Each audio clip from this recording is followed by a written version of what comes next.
Okay, we're going to get into the legend of the Kraken.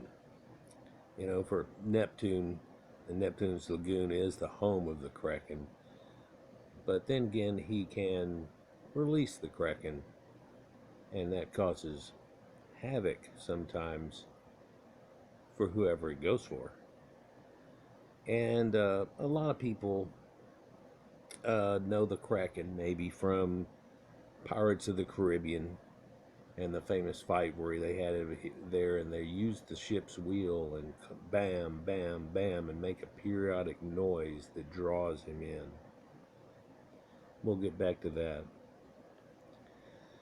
But my first experience was with Clash of the Titans and the ancient story of the Greek tales of Perseus, and after getting Medusa's head, ends up using it to kill the beast of Cetus, or the Kraken, that saves the girl Andromeda, and so on and everything, blah blah blah.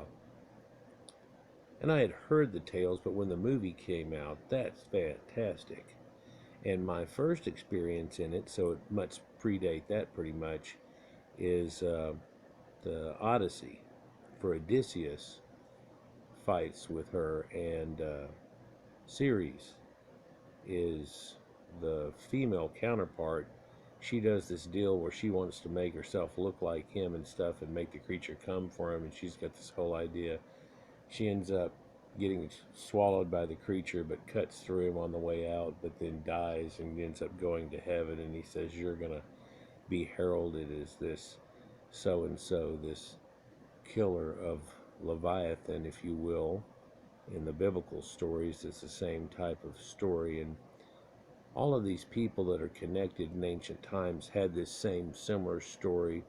For the Canaanites had the sea god Yam, the same type situation, which is Leviathan, and that comes from Levites, and that's Canaanite priests. They wore a hat called a Levi, and it's like a wizard's cap, much like Merlin and stuff, but that's a little different and off.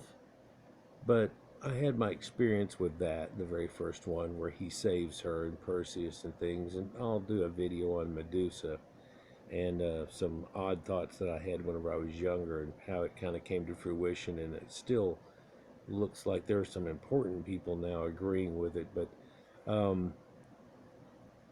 it's still kind of not agreed upon by the Greeks themselves, so you can't really talk about it so much, but let's get past that.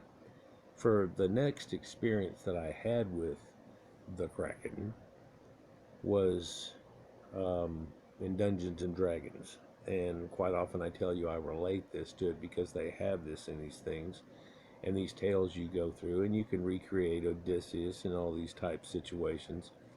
Well, about the second season I was Dungeon Master, I ended up needing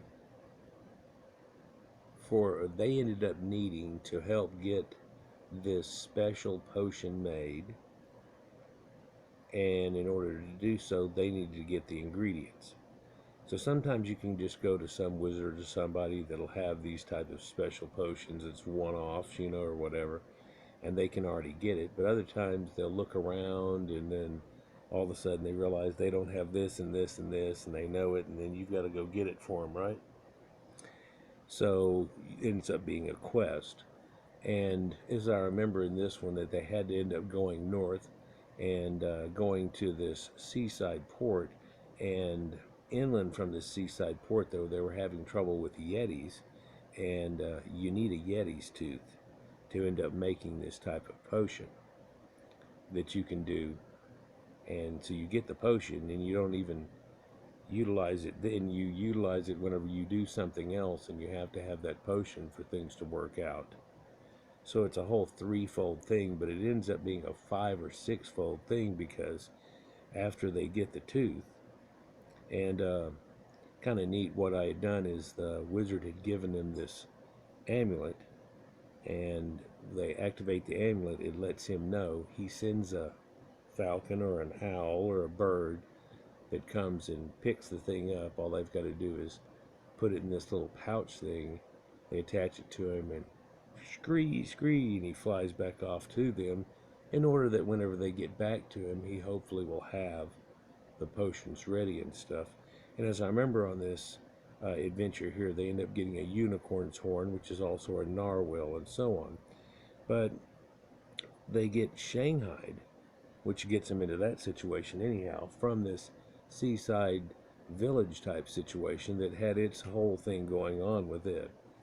But and I should show you the village Kerkonig in the Dungeons and Dragons game that I play, where it is pretty much mocking it, and they have the Yetis there because it's a common D&D line that went through some storylines. And the problem that they're having here, by the way, and the reason you got to help them out whenever you show up, is that even though it's never winter, this place is winter. In fact, it's becoming a little more winter than it should be. It's gotten all cold over, and there ends up being these ice trolls that come down, and this winter wizard, and this thing that's got going on that you get into as a separate side adventure once you get back. So things have gone to hell by the time you get back. So they got exposed to one thing, and then once they get back, but they get shanghaied out of here. Poof. They're getting told a story by this real pirate dude, and they think it's a great deal. They're just going to hang around and blow off one evening, and all of a sudden, they wake up and they're on a ship. And they're a couple of days out, still hungover, can't fight, all their stuff's gone, so they can't use them necessarily. Hungover with the drugs that put them in that situation, and at extreme disadvantage and everything, shouldn't really mess with it. And as they come out to realize what's going on, the guys tell them that they need them for a certain thing, and they know who they were, and it wasn't negotiable. And about the time they're settling all of this, the wind stops. And this guy, I kind of play him off as Quint. So he's got that, hi, he's talking to these guys doing things, and the wind just quits. So he calls out to the guy in the crow's nest. He won't answer. He tells one of the guys to get his attention, so he takes out his sling and ding, and pegs it off the crow's nest, and the guy wakes up. When he wakes up, he looks around, and there's a mist coming in, and we're sitting there as this mist, and he says, oh, this is not good, my lad, and all this stuff. And he starts to tell him a story, and then all of a sudden they feel a bump, and the guy calls out up above, here she comes, and he's pointing down on both sides of the ship, and he's, where's she at? And so, because everybody's, getting ready, and what the hell are they, what is it, nobody knows. And so kind of exciting, and all of a sudden these tentacles start coming over the side of the ship, and slam, and do everything. And ironically, they end up coming up with the idea of taking and giving a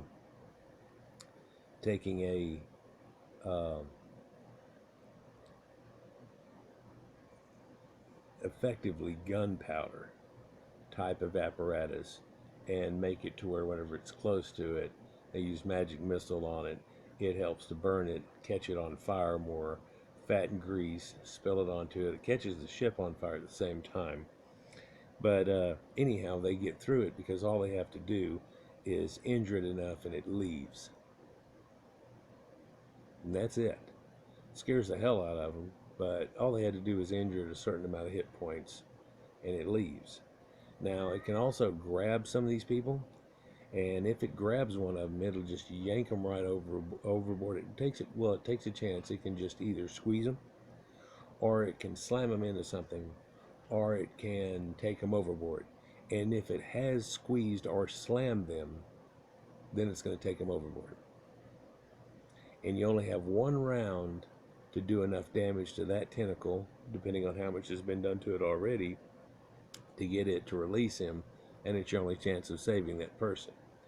And it's supposed to eat a person or two, and it ends up eating a couple of NPCs that are these people's extra players that we've given them here a couple of rounds ago, or adventures ago, to do things with. And so they've got two things going on now, and it gives them a lot to be able to stand up, because we're all of a sudden getting into quite some action.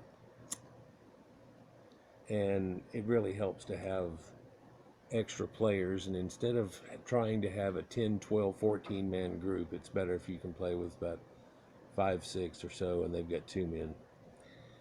And you might have an NPC that's with them, that's helping out, that's, Merlin or whatever you're going to do.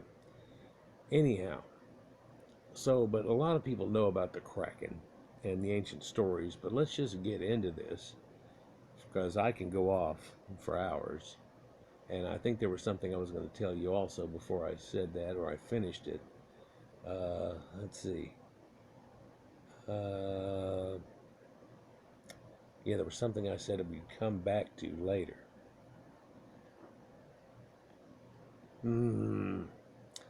I'll probably roll it back around in when we do this. Legendary Kraken, the real animal behind the monster. And the reason we're doing this one right now, for it could happen at any time on Neptune's Lagoon with the Kraken, is that you would think that the Kraken goes along with ancient Greek stuff, right? Or at least the Kraken. We're all familiar with this.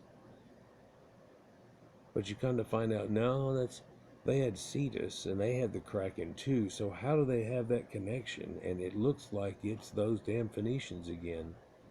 And isn't it ironic that the people up in Scandinavia had those boats that have that prow on it that looks like a dragon?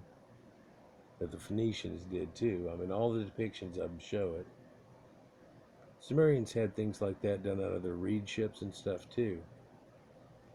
And we'll get into that.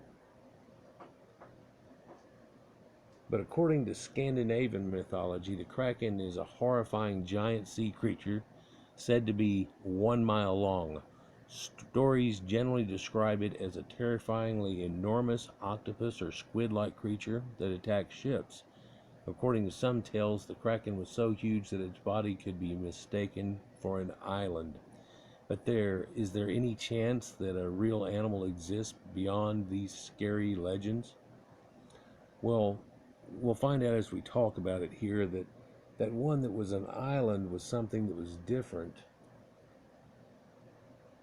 And it seems to be perhaps an older tale in some methods than the Kraken itself, or shortly they came along with each other. I'll get into that right here. Writings about the Kraken. The Kraken is first mentioned in the Odvar Otter in the 13th century Icelandic saga involving 2 sea monsters. This is the Hafgufa, which is called sea mist dragon, and Langrak, or heatherback.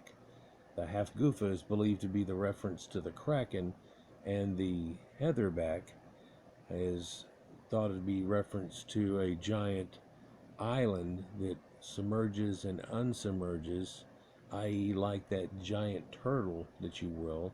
And there's a turtle dragon. In fact, in my D&D game I play right now, there's a turtle dragon. Yeah, believe it or not, all it really is a gigantic snapping turtle. If you ever mess with a snapping turtle, if you just take and ramp that up in size, we'll say, well, let's get a snapping turtle that's, 30 foot in diameter and can snap you basically in half. And when we were low level, one hit could kill you if you didn't have this, a healing thing working on you at the time. It just snap, and just, and had attacks to it. We had to time it out, do all kinds of things. Now we're more built up, and it's changed and involved with the game, but that's a different thing altogether. And it also is in this ice area also. Ice baby.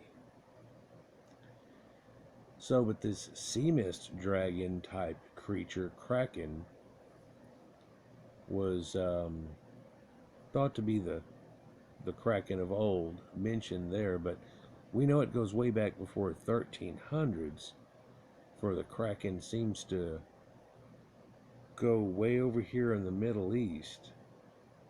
In fact, I'll just spoil it now, even though I'm only this far into it, is that The ancient Sumerians had this tale that's of their earliest of pantheons, where Enki ends up being god of the world, master of beasts, controller of the waters. In fact, he kills off Apsu, one of his major things, the abyss. So he sets the stars, basically, too, and the cosmos, which is reflected on the ocean and the sea of stars. And then later he gets relegated into where he just has to live in the abyss, pretty much. And Enlil takes over, which ends up being a storm-type god. So it went from Anu, which was Elder Cosmos, which would have been Uranus, into Enki, Kronos type, Saturn, into Jupiter, Zeus, the storm god. Same thing, same thing, same thing, same thing. Thor, same thing, same thing, same thing. Hopefully everybody's on the same page. If you're not, go back and watch some of my recent videos. That might entice you to watch some of the older videos too. And we're rolling through this part here, talking primarily in this time about connections to Scandinavian areas all the way through the Celtic people and stuff of ancient times, and how they connect, and Proto-Indo-Europeans, and how that all blended together and became what we know of as Europeans today. Around that time, though, here back in the 13th century, about 1250, another report about the Kraken was documented in the Norwegian scientific work Konungs Sugja. It said that only two existed because they could not reproduce and would need so much food that they could not survive. I'll get back to that. That work goes on to describe the Kraken's feeding habits, claiming that it would trap surrounding fish by stretching its neck with a belch, releasing food from its mouth. Other accounts suggest that the beast emitted a strong and peculiar scent, or perhaps poop, when it wanted to feed. Okay, let's go back over that a little bit. There's only two that existed, and the idea is one that's left over are apparently males, and the female, Apsu, was killed by Enki. This is the idea, by Neptune, Yam, god of the sea, right? Triton.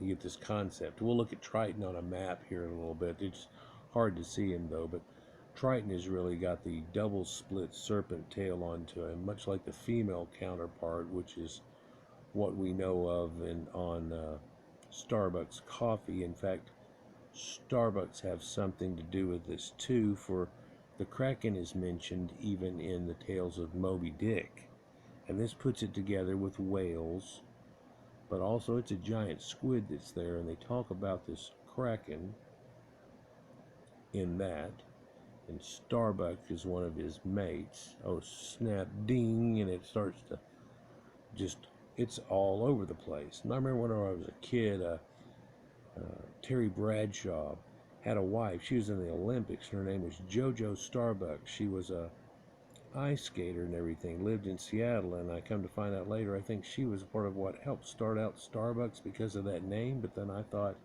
what? And then she's got the thing in the sea creature, and it's right there on the map where the sea creature was, and I was like, this is just okay. And you go deeper, another level and another level. Let's continue. So only two existed, but they needed so much food they could not survive.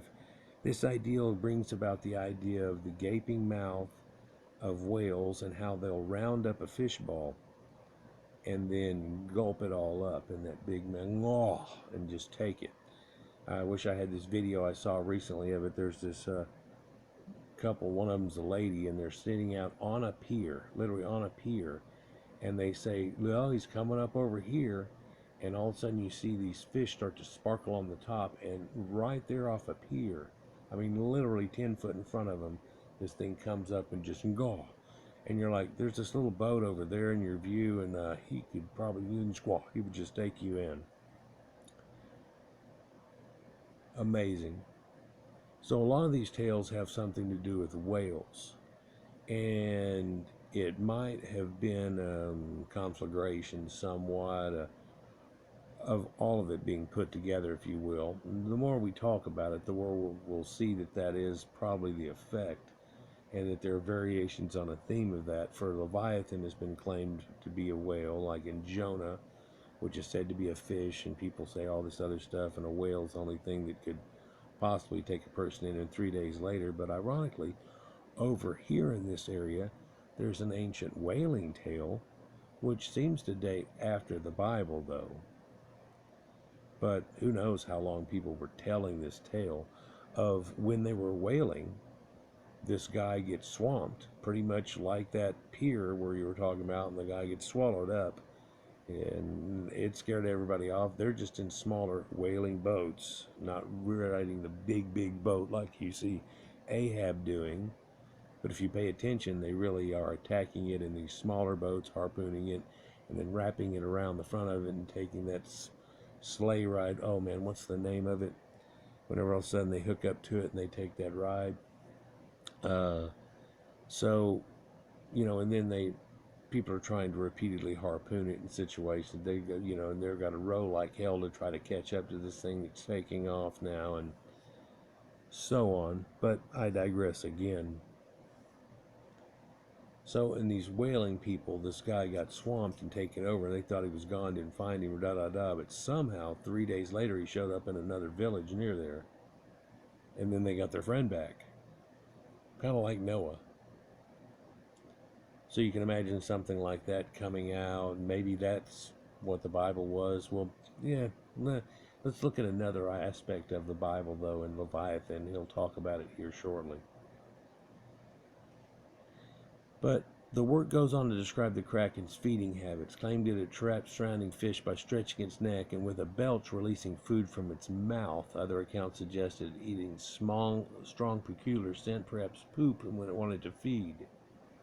And it has been noted that whales have had this behavior that whenever they see fish schooling, but not in a bait ball, that they'll poop and then dive and then create this bubble circle and come up in the middle of that and go home, because they'll get them in a circle. And of course they get scared then, and they tighten up and they take a couple of runs at it, and they can eat an entire fishing ball. And this had people thinking that, like it said, only two existed because they had needed so much food they couldn't reproduce or couldn't survive, because they felt like out in the open ocean should be extremely full of fish, but it has not got any fish at all. It's somewhat of a desert because they eat all that up. In fact, because of that, they've come up into these other areas, like off the coast of Denmark and Iceland, and they're eating up all the fish, and you're only able to get what you can get. It's the reason things aren't going so great anymore. But they've been fishing and concentrate fishing and knowing how to do it for so long. And they're noticing that this guy, even though they fish for a long time, this guy goes, and he can take out more than you could do in a month in one gulp, and just go and cause this mist, this sea mist that he blows out. And later we'll talk about nostrils and blowing out, and squids don't really have that effect. You can get their blowhole right at the edge of the water, but no, not so much. And so that makes people think of whales too. I mean, they're a giant creature. The biggest creature on the planet's a blue whale. They're gigantic. They're bigger than a school bus. You go out and you watch a video of these whale watchers and stuff. It's amazing. But that poop that they have, what's weird is ambergris is poop of, I believe it's a sperm whale, and one other kind has a type of it too. That's released by their digestive tract, and it's not necessarily just poop, for it contains a lot of the fatty substances. It's even flammable, and they say while it starts out pungent, weird smelling, and bad kind of, then all of a sudden it sweetens, and it turns into something that smells like alcohol, not directly out of the bottle smelling with the fumes, but when you rub alcohol on your, on something, and you can just smell it in the air, and that type of smell, it smells similar to that. And ladies, don't want to freak you out, but even to this day, they use a synthetic form of it now because of whaling and all that, but they even use that in perfumes because it causes perfume to last like 10 times longer by having it in there, being a helpful catalyst for it. Ambergris, it kind of means grayed amber. So there's a weird thing all around that too. Wish we could just watch this video here, but it'd flag in a heartbeat. But this reminds you of maybe Pirates of the Caribbean and the giant Kraken that took down the ship. And there are stories in ancient tales too, but it's often the 1100s and later, generally, that when these people were out whaling, that it took the whole ship down. But if you think about it, they're in one of those 8-man ships, and they're getting a group of them together and going out and all harpooning this whale and stuff. And so whenever they say that it grabbed a hold of the ship and it took it over, whenever these Kraken things, this 60-foot or whatever thing comes up, it takes the whole ship. Well, they see this giant ship out in the harbor, and they go, that ship? And it's like, oh no, not that ship. But slowly but surely the fishtail, there's always fishtails, and so the fishtail became that big. Well, what's the deal about a mile wide? Well, whenever whales come up and they're group feeding, and you've actually seen this before, they'll come up and all start coming up in an area around you. And if you were to think that was the mouths on the end of tentacles or heads or something weird, then you could say this thing is, well, how big is it? And fishtails, can get that expounded upon pretty hard. But either way, whether it's poop or whatever, the fish would be lured in and enter the Kraken's mouth, which apparently is gigantic because he can be on both sides of your boat at one time and everything, and they don't know what the hell's going on. So as a result, vast quantities of them would be trapped. The sudden gathering of fish was thus seen as a warning sign for sailors to move away from an area quickly, lest they become victims of the Kraken. And so what's weird is that if they saw a bait ball formed up, they knew something was going on. Now, it could be sharks, and it could be all kinds of things that are causing this. But because they knew of this, and they'd quite often associate it with bubbles, and then this giant gate mouth things that come up and everything they talked about then, that leads one to think that has a lot to do with whales. But it was an omen. The Kraken's also mentioned in the first edition of the Systema Naturae in 1735. It's a taxonomic classification of living organisms by the Swedish botanist, physician, and zoologist Carolus Linnaeus. And a lot of fish and animals are named after Linnaeus, and he's well known. Let's just leave it at that. Extremely famous. He's one of the people who helped classify things. Now, in this origin, though, he classified the Kraken as a cephalopod, designating the scientific name Macrocosmus marinus. Right?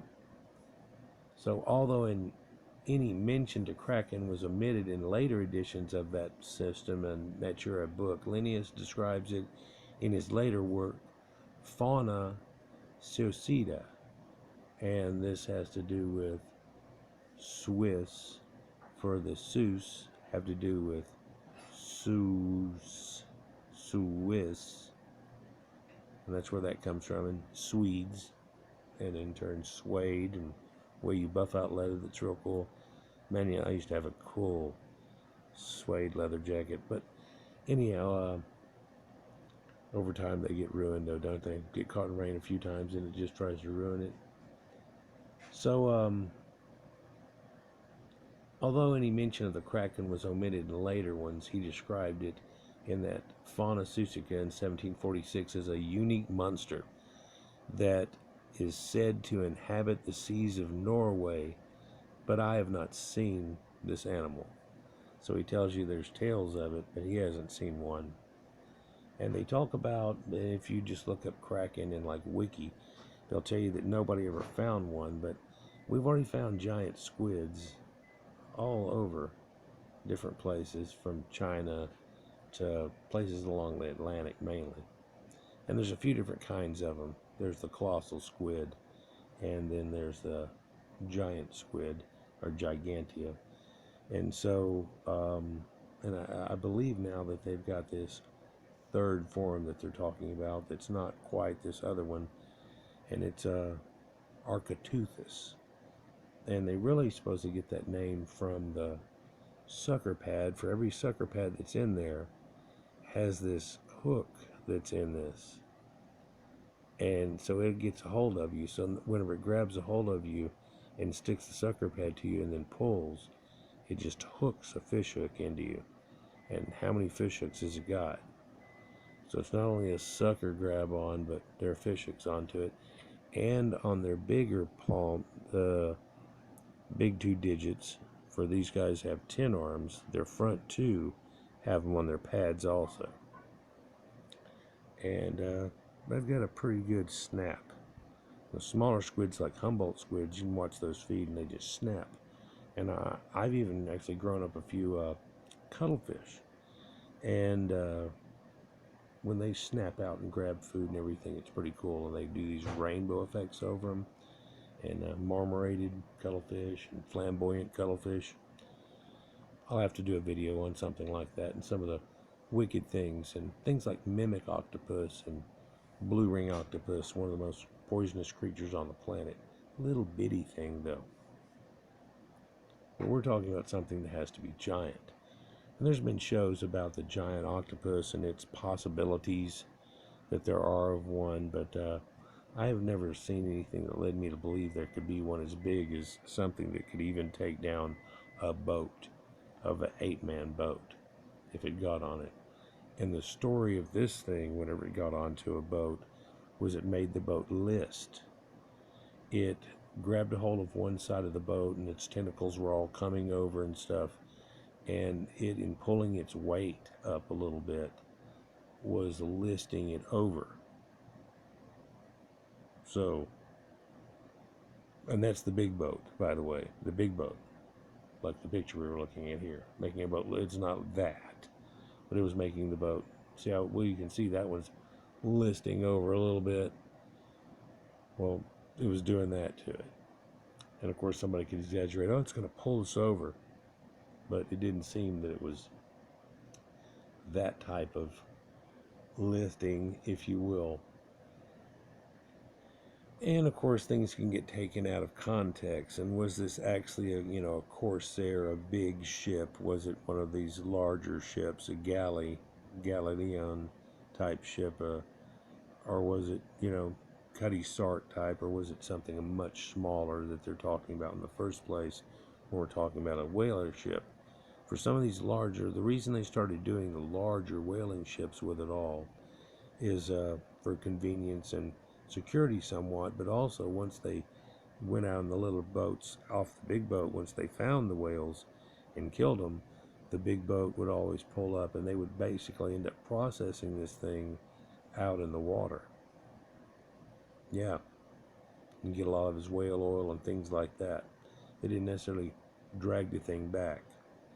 Makes you think about what they did in ancient times whenever they would do this, right?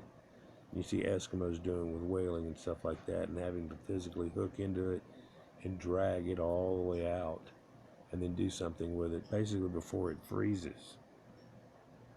Yeah, so you have to have sharp knives and things like that. So this map, what age is this map that we're looking at here? Carta Marina by Swedish ecclesiastic Olaus Magnus from 1539 shows a series of sea creatures in the waters between Norway and Iceland. And so we're getting up above Ireland and stuff here in Scotland and so on. And here is Scandinavia here, and Iceland's up in this area. And so if we look, let's just zoom in. I know it's not even a good shot so much, and this thing's in the way too, but if we look, you can see all kinds of things like giant lobsters. And there's, if you look at the wiki article, it talks about it being a certain type of fish, and it made you think that it's got to be a whale or something.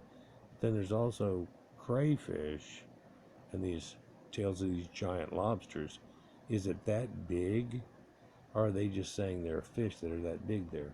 Well, here's a depiction of a whale, and it has horns on its nose, and it's blowing out two snouts out of its nostrils, which is really a blowhole, right? Just like a dolphin. If we look up here, though, there's King Triton with his little two tails. There's one tail goes this way and one tail goes this way.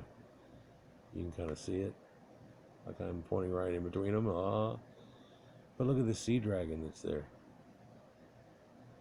But where we should be looking at more is there's another one here, and it's got a pointed nose, and a lot of people said that must have been a killer whale. He has a big top fin.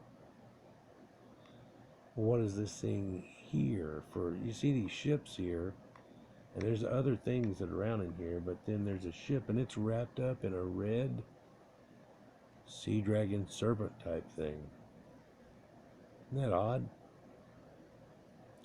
But in our earliest maps, once you come out the Straits of Gibraltar or Straits or Pillars of Hercules, there's always dragons be there.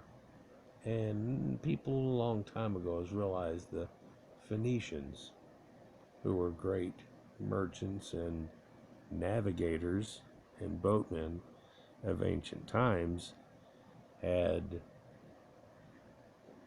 perhaps embellished this tales that were going on, and maybe to scare people off from getting in on their merchant wearing. Let's just put it that way. So was this Kraken a giant octopus, a squid, or a crab? Well, thanks to the accounts of fishermen, the Danish historian Erik Pontoppidan described the Kraken's appearance in his work Natural History of Norway in 1755. He wrote that the beast is round, flat, and full of arms or branches, which we would think of as probably tentacles. The largest and most surprising of all the animal's creation. The fishermen who spoke to Pontoppidan were apparently unanimous in their description of the creature. So it's looking like an octopus situation or a squid, and it has nothing to do at this point, or telling of it, with a whale at all. Most scholars believe that the Kraken is based on one or another amalgamation of species of squid or octopus. The most popular belief is that the beast's appearance is closest to a giant squid, and we've seen those nowadays. It's only recently we've found ones that are actually alive and huge. However, these animals are not believed to be particularly interested in making contact with humans.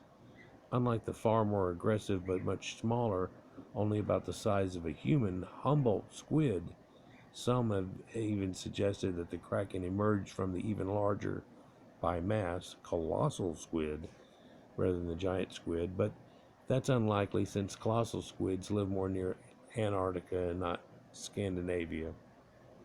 And that's kind of flipped out, like penguins, if you will, and where they live versus a polar bear. So I don't know if you've ever seen a deal on Humboldt squid, but they'll attack divers and cause all kinds of problems. And you can imagine if you just ramp that up a little bit, how it could get to be. But in these ancient tales here, where it comes across and eventually gets exaggerated by fishtails, woo, into something that looks like a giant flingy-armed octopus situation is going on here,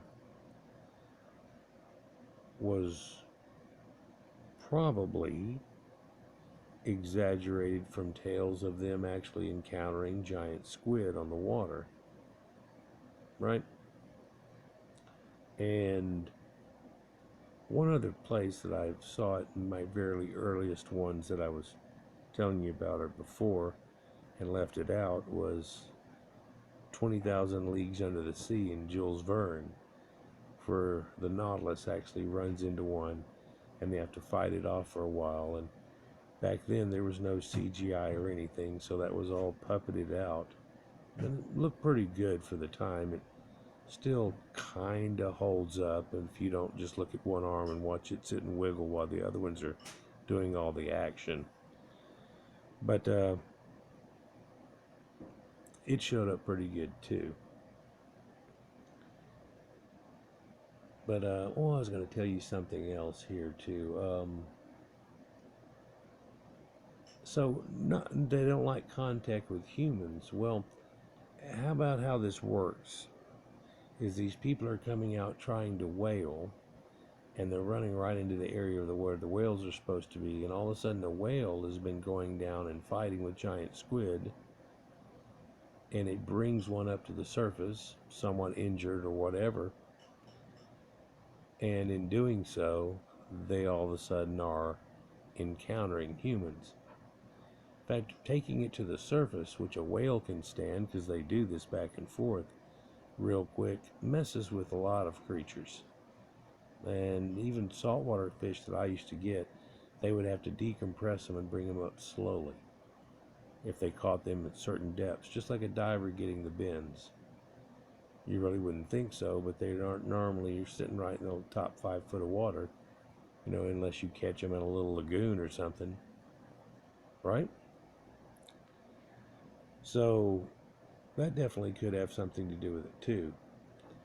Although the Kraken was usually described as looking at like a giant octopus or squid, which is probably what the legendary monster is based on, it also has been described as a crab-like creature that was believed to cause giant or large whirlpools. Man, this is going to go to a part 2, isn't it? Hopefully the other one won't be that long. It'll be in your top left-hand corner when it goes to it. The Swedish author Jacob Wallenberg describes the Kraken in the 1781 work Min son på galgen, or My Son on the Galley, as follows, and galley is a giant ship, right? He tells that gradually Kraken ascends to the surface, and when he is at 10 to 12 fathoms, the boats had better move out of his vicinity, as he will shortly thereafter burst up like a floating island, spurting water from his dreadful nostrils and making ring waves around him which can reach many miles. Could one doubt that this is the Leviathan of Job? And again, now we're seeing something with nostrils in this situation that's got to be sounding like a whale. And whenever they see these bubbles start going up, boom, he comes up, but he's so big, it's like a floating island. So this has got to be a huge exaggeration. Some of these tales, though, seem to correspond to Doggerland, in an area in the North Sea there that's really shallow now, and back not too many thousands of years before this was actually exposed. In fact, there are escarpments out there, little hills and things, that get real close to it, and the fishermen know about it. They hang their nets on them and stuff all the time. But it wasn't too many hundreds of years ago, if not a few thousand at the most, whenever that would have still exposed itself quite often and been slightly hidden under the waves, only to run into it with boats to take him down to Davy Jones' locker